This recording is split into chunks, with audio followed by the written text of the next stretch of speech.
Should you legitimately buy Barad-dûr? Well, that's what we want to get down to the bottom of today. While a lot of LEGO tubers have already unboxed, reviewed, and posted this set, we are stuck with the commoners still waiting on June 1st with the rest of the normal people. And whilst we're waiting, we're thinking, are we legitimately going to be spending how much? $460 on this LEGO toy. What do I have that most channels don't have? Daniel Lewa, the mechanical engineering PhD, and we're gonna get down to the bottom of this. Are we actually legitimately gonna be buying this set? Well, we're gonna break down every single thing about it. At a glance impression, you saw it first, Daniel Lewa, when you first barely put your eyes on an image of this set. What did you think, and what was the first thought that came to your head? I was literally just like Aragorn holding the Palantir, seeing the Eye of Sauron, just like overcome, you know, just like I couldn't even look. It was too glorious. It was too magnificent. It's everything that I hoped it would be and more. We had seen the leaked images about a year and a half ago now. Man, this blows those blurry little confidential images out of the water. At a glance, you can tell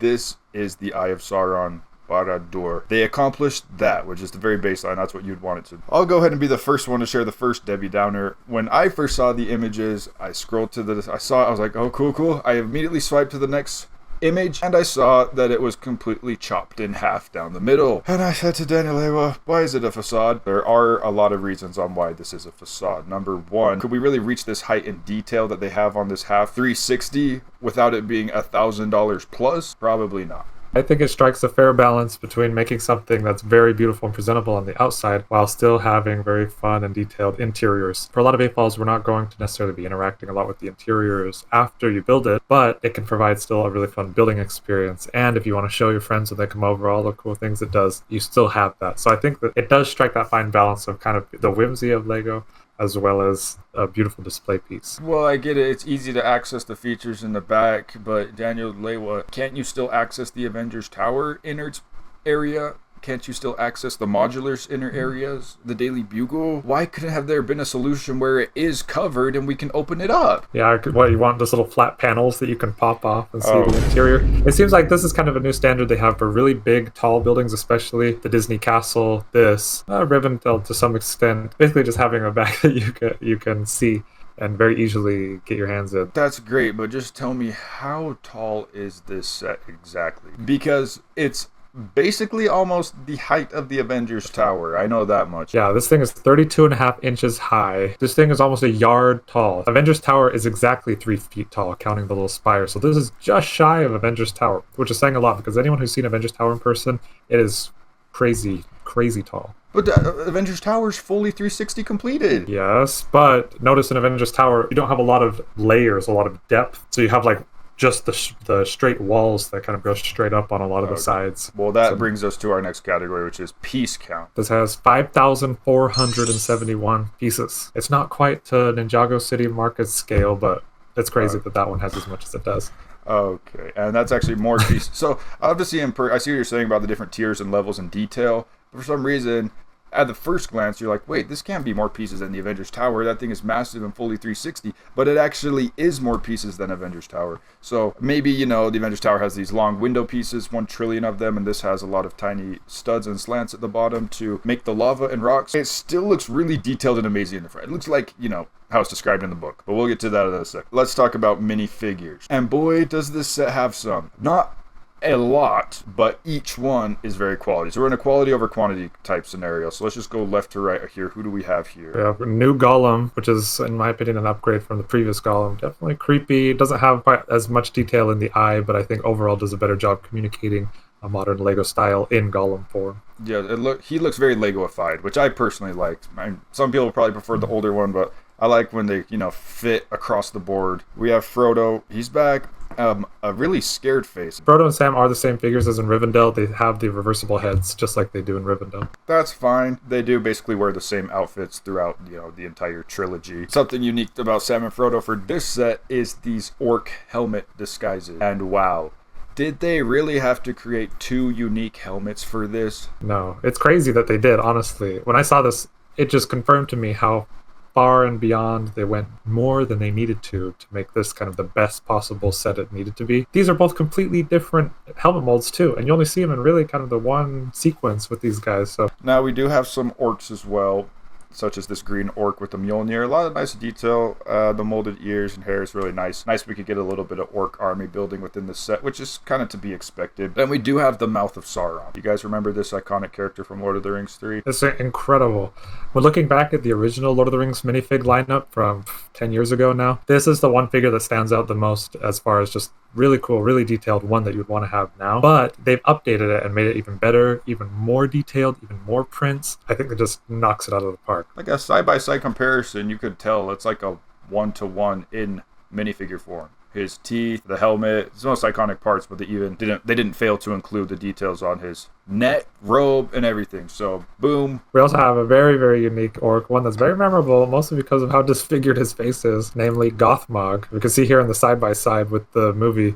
Wow, they're able to capture that kind of creepy texturing on the face. And while it may be missing some of the ear and hair wispiness, that would have been kind of tricky to capture unless you had kind of a new mold similar to the orcs that have the ears and everything. We do have a couple more orcs that are not named. Another green one, a darker brown-skinned one, and a lighter brown-skinned one. They all look really good. Brand new orc helmets and orc shields. It looks like the same orc sword as older Lord of the Rings sets, but the new shield looks awesome with printing on it. Battle damaged, subtle printing. That's really cool. And then we get to the peak figure of the whole set everyone's been waiting for and everyone's been wanting, and we're going to spend $460 to achieve this minifigure, which is Sauron, with probably the most craziest molded piece we've ever seen ever. What did you think when you first saw this minifigure, Daniel? It seems like something that, some premium custom or deluxe, third-party manufacturer would have made. Wow. It's perfect, pretty much. The printing on the torso and the legs, the kind of chainmail that you can see through, as well as this perfect combination of the spiked shoulders and the helmet. They really couldn't have done it much better, honestly. People were saying they wish this had long, woody legs from Toy Story. I did notice that comment. I think Daniel Leo and I came to the conclusion that yes, he is a taller character in the movie. Not just his legs are tall, though. Proportionately, he's tall. So adding tall legs to him and giving him the same minifigure arms and body would just make it look disproportionate. So I am 1,000,000,000% okay with him being in a standard minifig format, and boy does he look spectacular. This is going to be one of the most expensive figures of the year because this is the only set it's going to come in. And people are going to want it so bad. So that's all of the minifigures. We did mention the price a teensy bit. It is $460 for 5,471 pieces. Hey, but just going off price to piece, come on. $460 is great for this set. I agree. It is steep. It is a lot. But I think it's totally worth what you're paying for this just because of the premium quality for the new helmets, the new prints, the new figs. They clearly spared no expense on making the build the best build experience it could possibly be. So basically you're saying that the answer to the question is yes, you should buy this. But we're not quite done yet. Barad-dûr is still under investigation. So value-wise, do you feel like that's a fair value? Because I've gotten the Daily Bugle and the Avengers Tower that have a quintillion minifigures.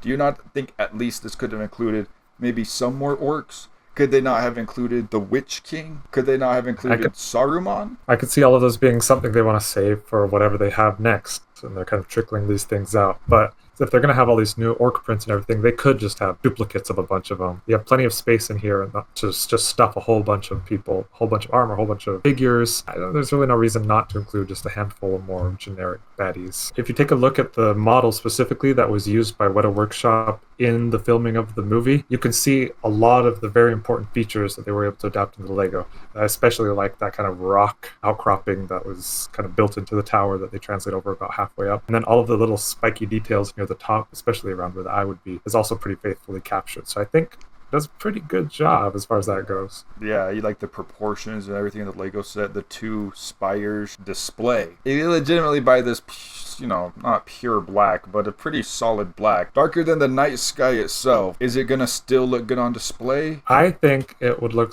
phenomenal on display, mostly because they did not just stick to an all black or all gray design. They have a lot of good variation with the rocks, with the lava, with the eye itself being very, very visual, and it's a kind of focal point. The thing with this is that it is so recognizable. Anybody who's seen Lord of the Rings knows exactly what this is and will be very drawn to it, and I think that'll be something very appealing. Is it creepy? And do you want it on your shelf overlooking your bed at night? Maybe not, but it doesn't mean it's not displayable. Here's what it would look like next to Rivendell. Now, granted, these are complete opposite sides of the spectrum and represent two completely different things within the Lord of the Rings movie. Complete peace and tranquility and safety versus pain and suffering and no water and struggling and complete agony on the other hand.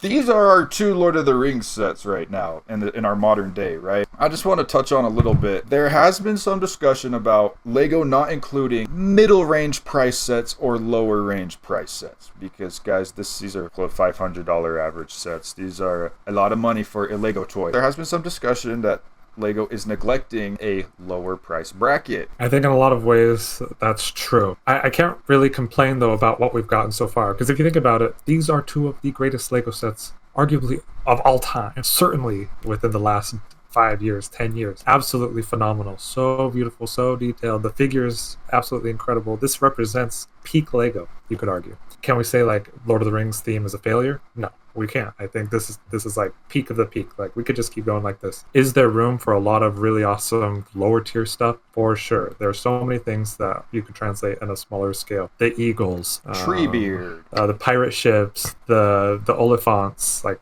tons of different things. One of the things maybe they're thinking about with that is like, if they make like a $50 set, would they make it under 18 plus or would they make it 18 plus? All of these sets have set the standard of being so premium, 18 plus, whatever. And if we all of a sudden do, I don't know, pirate ship, the Mines of Moria, for instance, and we make it like for a play set, would it clash with the currently established style and theme of the modern Lord of the Rings theme? Or would they make those things also 18 plus, just cheap 18 plus? Is it really such a terrible thing that we only have 2 Lord of the Rings sets, but they are absolute 13 out of 10s? Do we want to risk sullying that streak by adding, another Orc Forge facade shoddy build just so you can shill out $15 to $50 to get an Orc battle pack and possibly the chance at a Saruman minifigure? I get the point of these are too expensive, I can't afford them. One thing I want to say about that is stop buying a bunch of little crap and you could eventually buy one of these. Like, come on, like, let's be honest, like, if you would not buy 10 throughout the year, a couple Dream sets, a couple Speed Champions, a couple Lego Star Wars, you would be well on your way on a Barad-dûr plus a Rivendell. I'm just saying, I don't know everyone's financial situation, but sometimes you gotta be patient and buy the 12 out of 10 Lego sets. Also, yes, do make more Lord of the Rings sets. There's a lot of cool things, but if you do, please keep it the same quality and keep it maybe 18 plus. Is it really a terrible thing that the whole theme was 18 plus? I know there's probably kid fans out there, but can we just be honest with ourselves for 2 seconds? It's probably most likely majority going to be adult fans of LEGO that are fans of Lord of the Rings. So do whatever you want, but can we please keep the same amount of quality? Because this is now two sets, which creates a series, which creates a streak, and that's pretty cool. One final thing is if you do get the Barad-dûr, we'll be receiving the Fell Beast gift with purchase. This will be available the first week of June while supplies last, just with purchase of the tower. Online and in LEGO stores. I just want to go ahead and say that this is an example of a black box that actually looks really stunning. Also, Barad-dûr box, we did it. This is when a black box should definitely be used. Fell Beast itself, how do you feel about it? It is obviously a little bit smaller. It is a gift with purchase, but how do you feel about it? And who is this minifigure that we're seeing right here? This is one of the ring wraiths, and it seems to be kind of, as far as I can tell, mostly repeat pieces from other sets. Doesn't make it any less cool because that's basically just how ring wraiths look. And the Fell Beast itself is actually pretty nice. It captures the shape.